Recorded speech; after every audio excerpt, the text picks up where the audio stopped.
Kind of out of the blue, I was diagnosed with chronic lymphocytic leukemia in April of 2015. I had been working in a school and had been sick. Kind of had a cold that never went away, culminated in pneumonia, they did blood work. They're like, your white blood cell count's kind of high, so we're gonna retest you in 3 months. So they did, and I was quite shocked. I've always been really healthy, and it was quite a blow and very devastating. I have 3 kids. One is grown, but I have an 18-year-old son, well, 17 at that time, and an 8-year-old daughter at that time. And, you know, that's a scary diagnosis, and I didn't know much about it, but I did learn chronic means, you know, chronic, like diabetes is a chronic illness, but anyway, there's no cure for this form of leukemia, and they don't really treat it until it gets bad. So they call it watch and wait. They just tell you, yeah, it's gonna get bad, but we don't know when. Could be 3 years, could be 5 years, could be 10 years, could be 20 years. So we'll just test you every 3 months and see. So, meaning the lymphocytes would go up. So basically the whole balance of your blood, the cancer cells don't die, so they crowd out the regular good cells.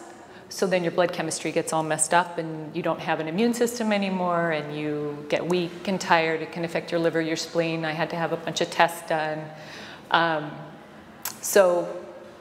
Prognosis was, could be 3, 5, maybe 10 years for treatment or for life expectancy. They didn't, you know, they didn't really know. They weren't very uplifting, I would say. But I had a hard, you know, time for a little while, a few days. And then I just thought, you know, there's something about this that is about my energy. I just know it, and I don't know what I have to do to fix it, but I just know it, and I'm not gonna, I just have to figure out what I need to do. And so I read a bunch of different things. And I read about Dr. Wayne Dyer, who I didn't know at the time, but I read several of his books, found out he had the same thing. And so I really wanted to go see him, and I went to a Hay House event, and Dr. Joe was at that event. And then I read Dr. Joe's books. Right before that Hay House event, I had blood work done, and it was bad. And they were saying, your numbers are going up. It's not, you know, it's looking like if they continue to go up, we'll have to start treating you with chemo in May.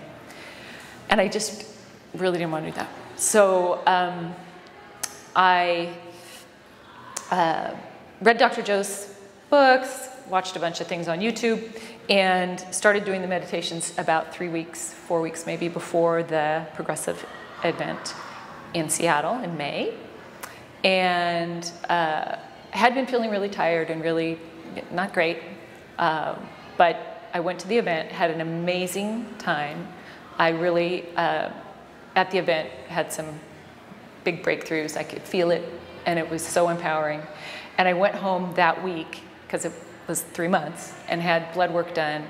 And the bad numbers had all gone down. The big one, the white blood cell count, had gone down 56.8%, like more than half.